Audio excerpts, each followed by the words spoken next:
Krishna Chaitanya Prabhu Nityananda Jayapataka Swami Maharaj. The following is a lecture given by His Holiness Jayapataka Swami on November 5th, 1983 in the United States. The class begins with a reading from the Srimad Bhagavatam, 9th Canto, Chapter 8, verse 25, up to Chapter 9, verse 5.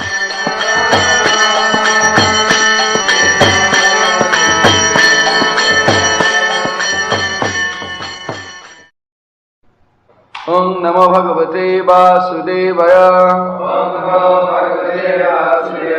Om Namo Bhagavate Vasudevaya. Om Namo Bhagavate Vasudevaya. Loke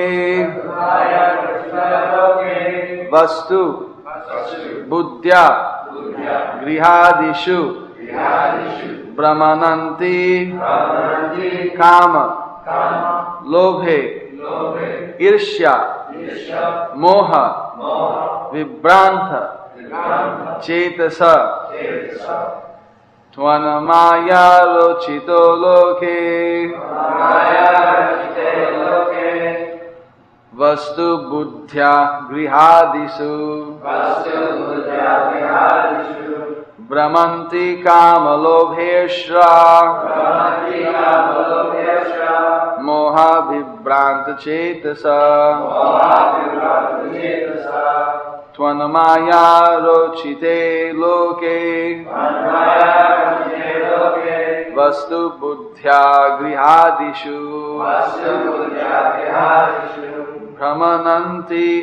Brahmanti Kamalobhershya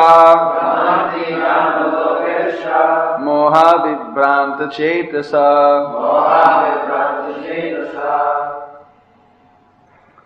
O my Lord, those whose hearts are bewildered by the influence of lust, greed, envy, and illusion are interested only in false hearts in this world, created by your Maya. Attached to whom they wander in this world perpetually. Text 26. Adyana sarva bhutatman kama karmendriyasaya moha paso dridha sachinno bhagavan stava. Translation. O super soul of all living entities, O personality of Godhead, simply by seeing you, I have now become freed from all lusty desires, which are the root cause of insurmountable illusion and bondage in the material world. Sri Sukha Uvacha Ittham Gitanubhavastham Bhagavan Kapilo Muni Angsumantam Uvachedam Anugraya Dhiya Nripa. Translation. O King Parikshit, when Anshuman had glorified the Lord in this way, the great sage Kapila, the powerful incarnation of Vishnu, being very merciful to him, explained to him the path of knowledge. Sri Bhagavan Uvacha Asvoyam Niyatang Vatsa Pita Moha Pasustava Ime Cha Pitaro Dagdha Gangambhor Hanti Netarat. Translation. The personality of Godhead said, My dear Angsuman, here is the animal sought by your grandfather for sacrifice. Please take it. As for your forefathers who have been burned to ashes, they can be delivered only by Ganges water, and not by any other means.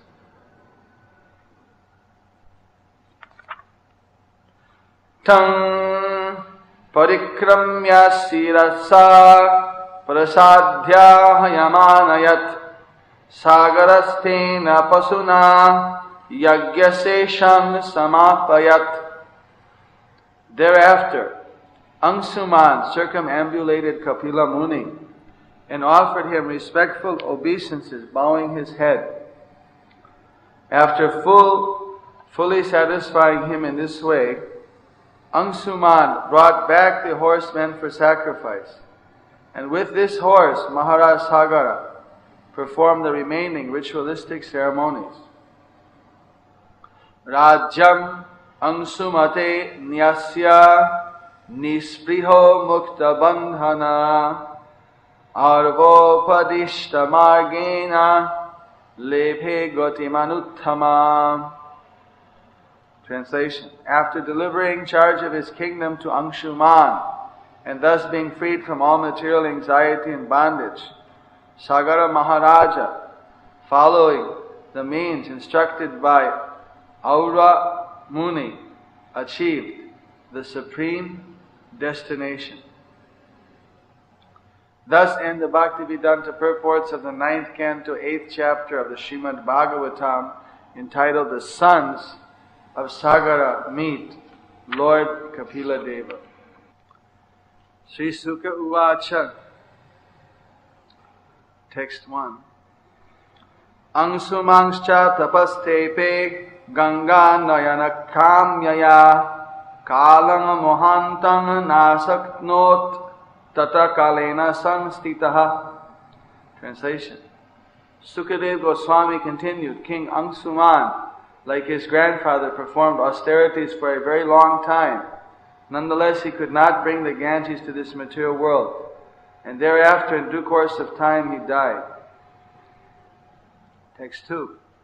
Dilipas tat sutas tadvad asakta kalam eyivan bhagi rathas tasya sutas tepesa sumahat tapaha. Translation.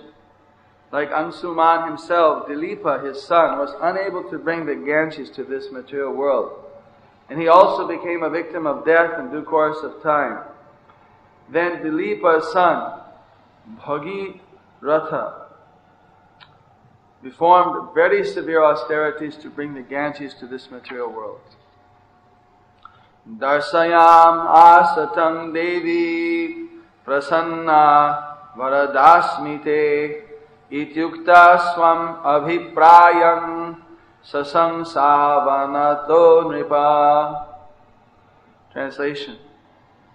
Thereafter, Mother Ganges appeared before King Bhagirath and said, I am very much satisfied with your austerities and am now prepared to give you benedictions as you desire. Being thus addressed by Ganga Devi, Mother Ganges, the king bowed his head before her and explained his desire. Report. The king's desire was to deliver his forefathers who had been burnt to ashes because of disrespecting Kapila Muni. Text 4. Kopi dharayitva begam patantya me mohitale anyatha bhutalang bitva nipayasye rasatalam. Mother Ganges replied, when I fall from the sky to the surface of the planet Earth, the water will certainly be very forceful. Who will sustain that force? If I am not sustained, I shall pierce the surface of the earth and go down to Rasatala, the Patala area of the universe. Text 5. King chaham na bhuvam yasye naramoyam rijantyagam mijami tad agham kvaham rajans tatra vichintyatam. Translation. O king, I do not wish to go down to the planet Earth, for there the people in general will bathe in my water to cleanse themselves of the reactions of their sinful deeds. When all these sinful reactions accumulate. Purport by Srila Prabhupada.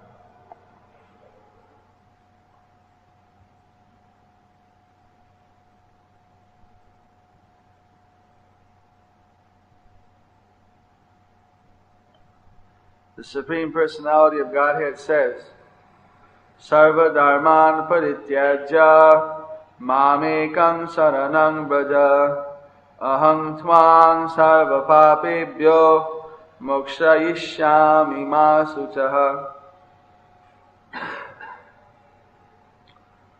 Quote, abandon all varieties of religion and just surrender unto me. I shall deliver you from all sinful reaction. Do not fear. Bhagavatam 1866. Bhagavad Gita 1866. Unquote. The Supreme Personality of Godhead can accept the reactions of anyone's sinful deeds and neutralize them because He is pavitra, pure, like the sun, which is never contaminated by any worldly infection. Teji asang na doshaya vane sarva bhujo yatha. Bhagavatam 10:33-29. One who is very powerful is not affected by any sinful activity. But here we see that Mother Ganges fears being burdened with the sins of the people in general who would bathe in her waters. This indicates that no one but the Supreme Personality of Godhead is able to neutralize the reactions of sinful deeds, whether one's own or those of others. Sometimes a spiritual master, after accepting a disciple, must take charge of that disciple's past sinful activities, and being overloaded, must sometimes suffer. If not fully, then partially, for the sinful acts of the disciple. Every disciple, therefore, must be very careful not to commit sinful activities after initiation. The poor spiritual master is kind and merciful enough to accept a disciple and partially suffer for that disciple's sinful activities. But Krishna, being merciful to his servant, neutralizes the reactions of sinful deeds for the servant who engages in preaching his glories. Even Mother Ganges fears. Even Mother Ganges feared the sinful reactions of the people in general and was anxious about how she would counteract the burden of these sins. Thus end the text 5 of the Srimad Bhagavatam, Chapter 9, Canto 9, the Bhaktivedanta purports in the matter of the dynasty of Anshuman.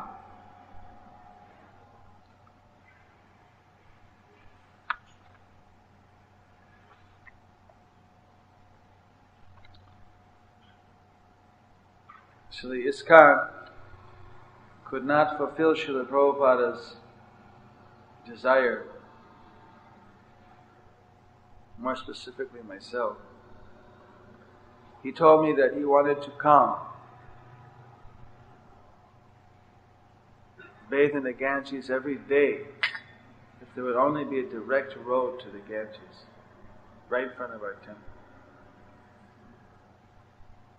But we tried in various ways to get the road. But even till today we were not able to do that. Still the devotees have to walk across the fields and so on. Although Prabhupada did go and visit the Ganges on a couple of occasions by walking through the fields with the devotees, he took bath.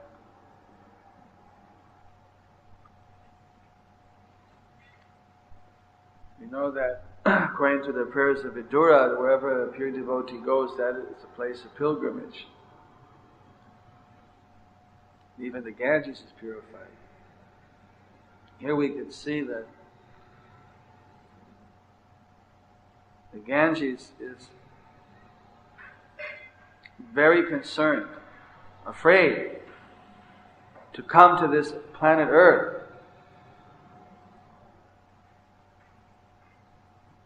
because all the people will bathe in her to dump their accumulation of sinful reactions.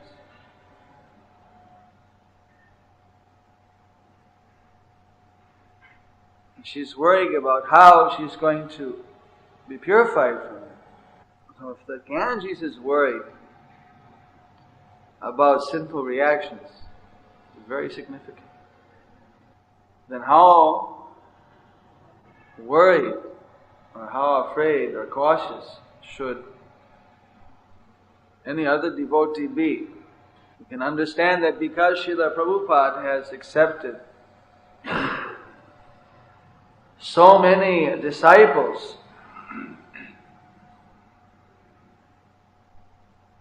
and his consciousness was, of course, unaffected. He was very powerful.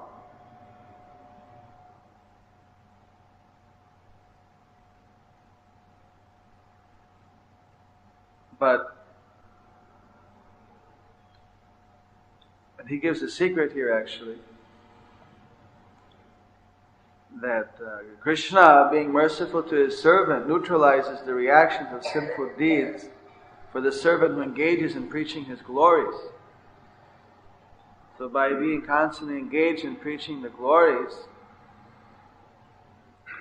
of the Lord, that Krishna's mercy can be attracted. Even then, doesn't mean that the spiritual master doesn't suffer. He may not suffer totally. Partially he may suffer. When Srila Prabhupada was very sick, in his final pastimes, at one point he showed his very thin arms. He became very thin in the end. He couldn't eat. A lot of problems.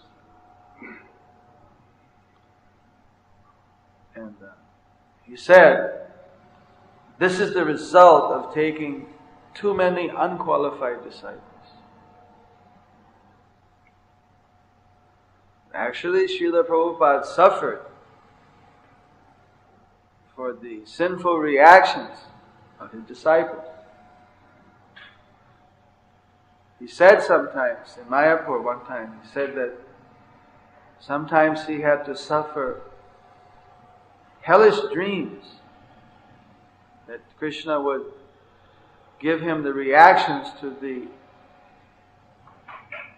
sinful activities of his disciples after initiation, in his dreams. And he'd be taken literally to hell. And he specifically said, this is because my disciples are breaking regulative principles. And I'm being forced to suffer excruciating trials.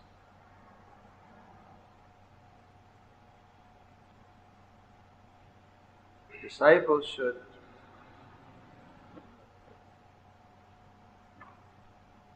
understand that the bond at the time of initiation is something very serious.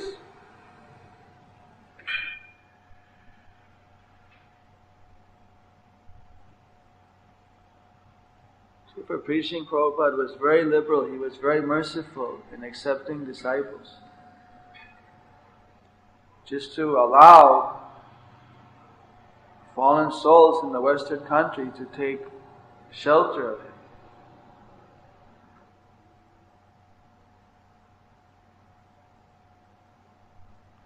Sometimes the other disciples who have recommended these candidates were not so responsible or expert in seeing who is actually qualified.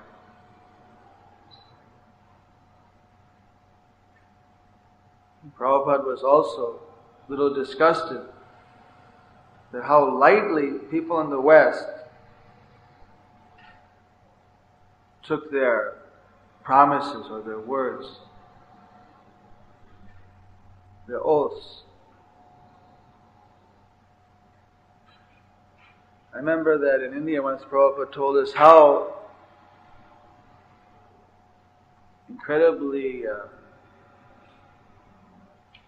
honest, what great integrity the British had.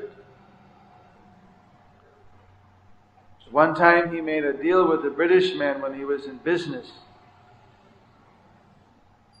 that he would purchase something at a certain time, would be this price. And after the deal was made, before the delivery could be made, the market price had changed considerably, as a result of which that Englishman was going to lose a lot of money. But nevertheless, he came through, and at the rate he agreed, he purchased all of the goods. Medicine or whatever it was. Whatever the Prabhupada said that while you're going through with this, you're losing money. He said, as our business integrity, we've given our word, we have to do it. Prabhupada was very impressed by that. He saw that now in recent day business, even a person has a signed contract, they break it without thinking and let people take me to court. But that previously people were much more conscientious that their good name and their word was worth more than money. Money you could get, but to get a reputation, to get a good name, to get that was something which was considered much more valuable than money. But now people have become so sinful. I asked one devotee who had promised to follow certain rules and regulations, but why you're not following? He said, one more promise in the water. So many promises I've given in my life, but this is one more. Very carefree attitude. Actually, that is probably the one single obstacle to break through, is that a candidate for initiation, a new devotee could, or even initiated devotees already initiated, could actually understand the seriousness of the relationship between the spiritual master and the disciple. Because even in the West now, such a serious contract as marriage, we say in India, South America, and most of the less civilized, modern term, less sophisticated nations, in terms of, sarcastically I'm saying in terms of the Western idea, that they consider very serious to be married. Normally there's not much instance of divorce. But here, without a second thought, they can break up. Even many devotees that Prabhupada personally married in fire sacrifice, after a short time they would approach him and say, we want to get divorced, we don't like each other. Where in India, we were just discussing yesterday how once they get married, the social pressure, the whole culture is such that even if they don't like it, they would never give up their, some exceptions now in the cities, but the tradition is that they would not, they just tolerate it. It's only one life. It's not worth going to hell for, to give up your husband and give up your wife. But now people, they're trying to squeeze out everything in this one life. They don't consider that there's going to be an afterlife or that there is a law of karma. They're just trying to squeeze out, this one didn't work, I got another 80 years or 60 years or forever. They don't think they're going to die. To live, dump this and get someone else, come and get it, try as much as possible, squeeze out every bit of pleasure from this body. So they rack up, they accumulate so much bad karma. Incredible situation. So when even such an important promise as to get married, every church they say, until we die, was it in death do us part. Even my mother, she got divorced.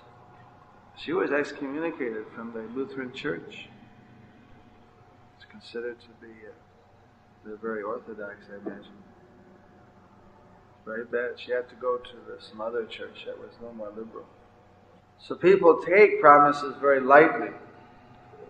So when they take this promise of initiation, actually they don't realize that this is not a temporary situation. It's actually an eternal link.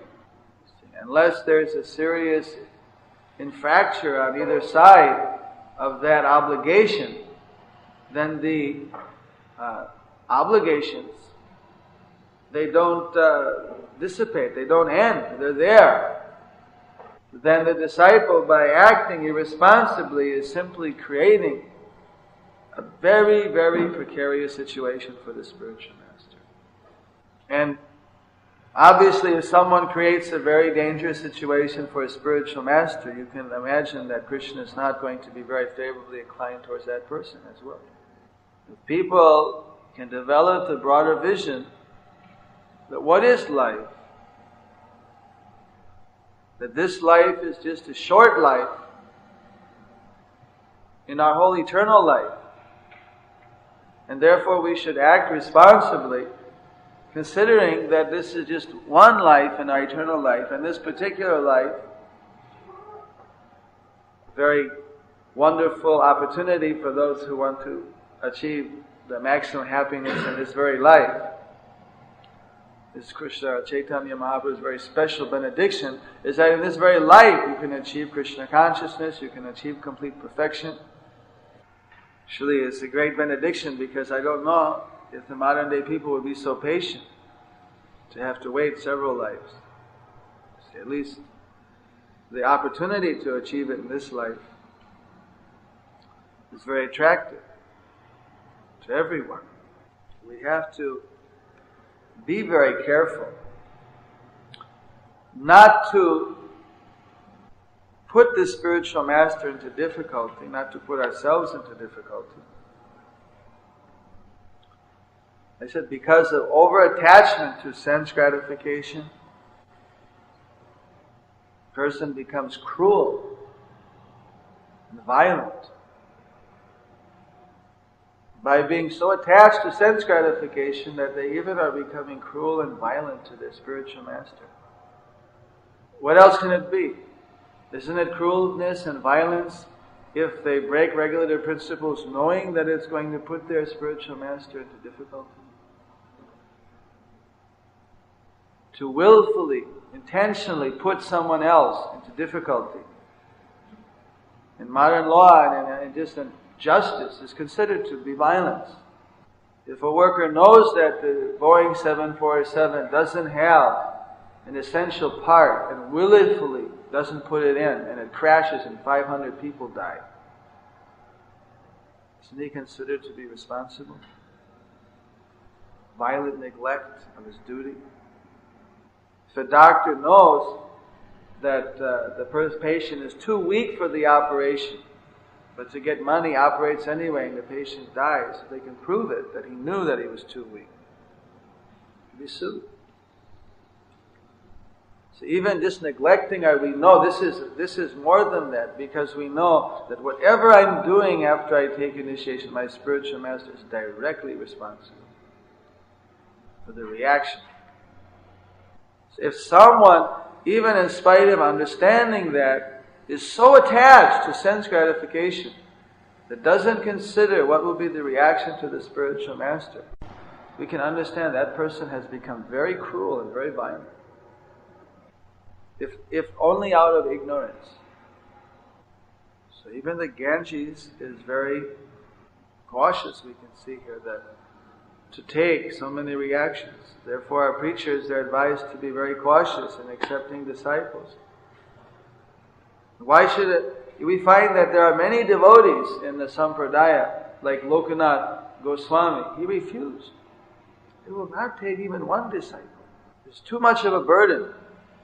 I'm not strong enough. I'm not advanced enough. I just want to serve Krishna. I'm not strong enough, he thought. He had Nitya Siddha, eternally liberated soul. Direct associate Lord Chaitanya. He didn't want to accept any disciples because he thought he was not advanced enough. He had to be, even he was ordered to, he was reluctant. He didn't want to. In the absence of a direct order, he was completely opposed to accepting any disciple. It was Narottam Das Thakur was serving him, and when he asked him for initiation, he refused. He said, "No, this is your intention." He says, "You cannot, I will not give initiation. At least allow me to serve you." He was even reluctant to accept service because once he realized that was the motive. Narottam Das Thakur for years had to follow his spiritual master, hiding in the bushes when he'd go into the forest and find where he would go for his morning nature call. And he'd clean that place, put cow dung, make it very clean, put a water jug out, whatever. So who is doing this? If he changed location, it would happen at the other place. Then he'd run back. When he'd be gone, he'd clean up the whole ashram for his spiritual master that he'd accepted in his heart. Because when he wouldn't accept willingly, then even somehow or another, he knew the service had to be done, so he did it. Finally, Lokanath Goswami, he became so curious that who is doing this service? So he hid, and he saw there was Narottam. Challenged Narottam, "What are you doing?" He said, "I'm serving." He fell at his feet. He says, "Whether you accept me or not as your disciple, he says, I have accepted you as my spiritual master, and I'm going to serve you my whole life." And that determination was that devotion which was so selfless, and it impressed Lokanath Goswami so much that he said that your service has defeated me. Then he accepted him as a disciple, initiated. So there are basically 3 types of disciples, Srila Prabhupada explained. Uttam, Madhyam, and Kanishta. Uttam disciple is a disciple who, even without the spiritual master giving a direct order that I want this to be done, can understand the mind of the spiritual master, that the spiritual master is desiring that this particular thing should be done. And he does that even without being given the order. And correctly. Of course, one should imitate that. It would require a considerable amount of experience to be able to come to that. If one would speculate and do the wrong thing, then you'll be in trouble. But we've seen that Prabhupada sometimes in Vrindavan, he was relaxed and he would just go like this. Just raise his finger. There was no way of indicating, of understanding what, then immediately the servant would jump up and close the window. Or turn on the light. Or somehow they would just do exactly what he wanted. Sometimes they would do the wrong thing and he would go. Then, but 85% of it, about 3/4 to almost 95% of the time they would get it right. Once in a while they wouldn't. Even in little things.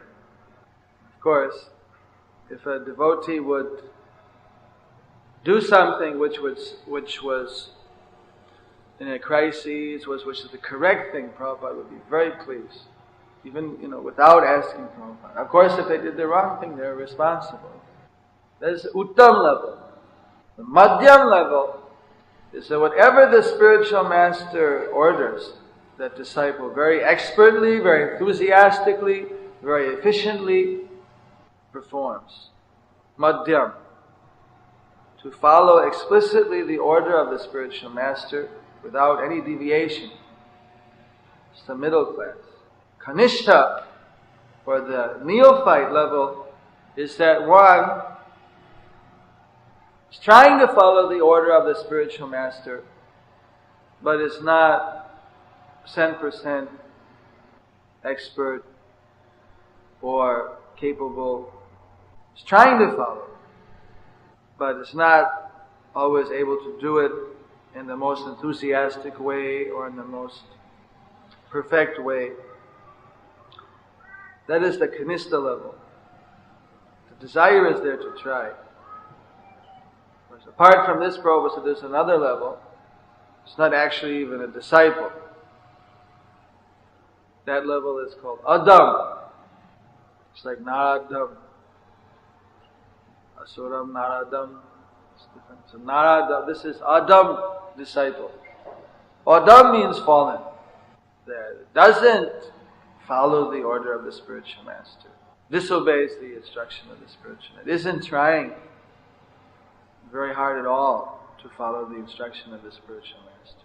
Isn't maybe name only disciple, but in practicalities is not actually fulfilling the obligation regularly. The irregular devotee. Still, because they're called Adam Shishya, they're still disciple. Because at least they're recognizing some relationship, but they're not following, so they're considered Adam. They're fallen. They're not actually a real disciple in the strict sense of the word. Fallen disciple. So, if a disciple can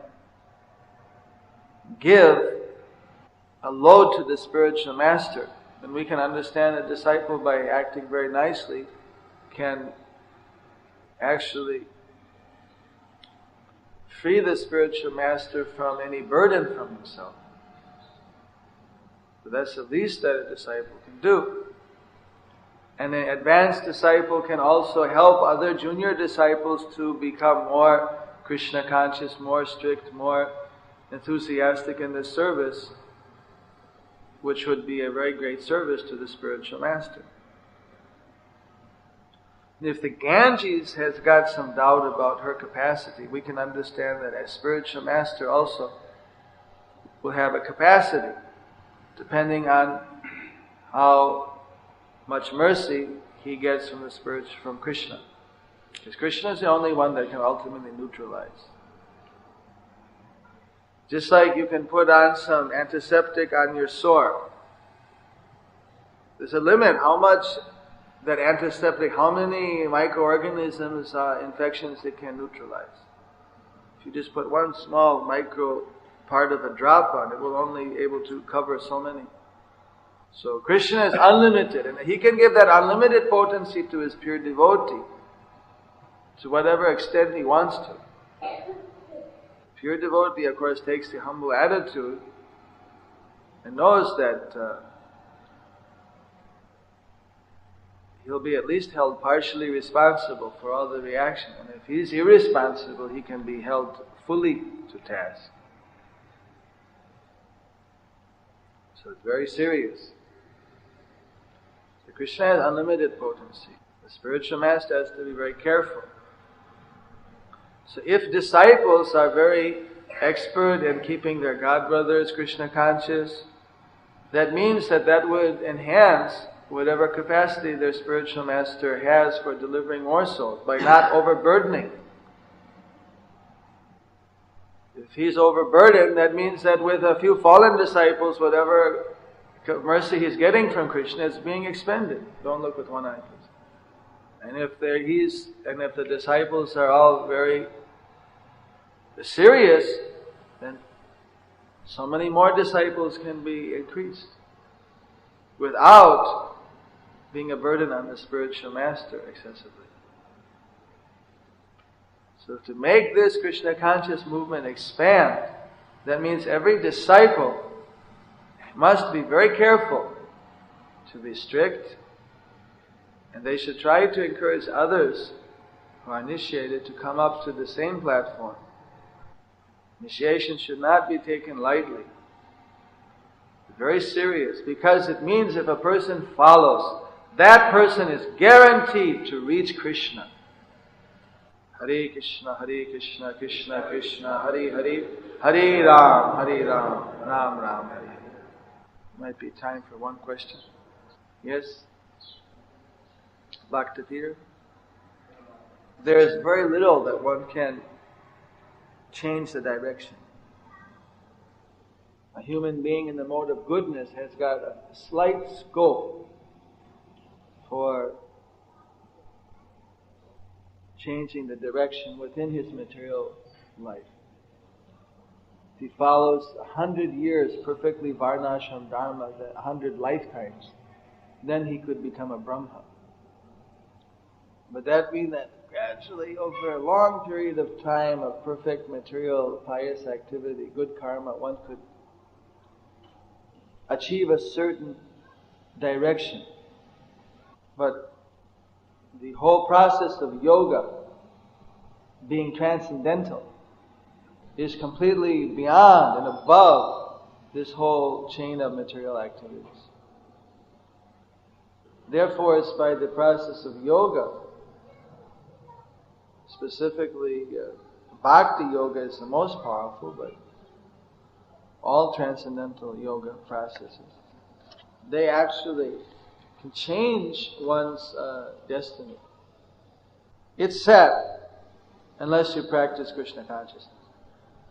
In general, what you're going to suffer and enjoy this life is already set, no matter what you do.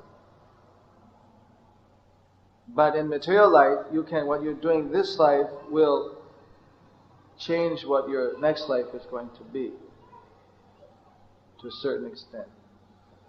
It's not that you get all the reactions for the next life just from this life's activities. You get reactions from many lives. So even if a person acts perfectly in this life, it doesn't mean that he's only going to be happy in this life because the previous life's reactions are coming.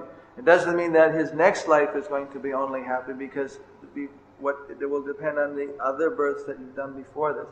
So after a period of time, if you act materially, say after 100 births, every life no matter you tolerated all the difficulty, you just acted very properly according to the material side of good karma, well then, theoretically, there's so many other things that come up, you would become actually materially very happy, like a Lord, like a Brahma or a demigod. But that's a very gradual process. And basically nobody can do that, especially in such a yuga like the Kali Yuga. Maybe in Satya Yuga, other yugas, it was more possible. See, but Krishna consciousness is completely beyond this whole law of chain and effect. What is accumulated for literally millions of births, of which, say, the last 100 are being credited to your present account, can be wiped off in just a moment by even a little bit of sincere devotional service to Krishna. And you can get a complete new slate. So that's not possible by any amount of material work and material, you understand? What's possible for Krishna, because he can absorb unlimited karma. Otherwise, no one's going to absorb your karma. You just have to work it off. There's a story about a Buddhist monk. See, the Buddhists don't believe in God, so they have to accept all the karma. They believe in law of karma, reincarnation, but they don't believe in God. So there's one disciple of Buddha called he was a man-eater, cannibal. He used to go around and he would attack people, rob them, and do different things. And to just show that he would defeated them, he would cut off their little fingers and he would wear them as a bracelet. He was called Angulimana Asura, Angulasura.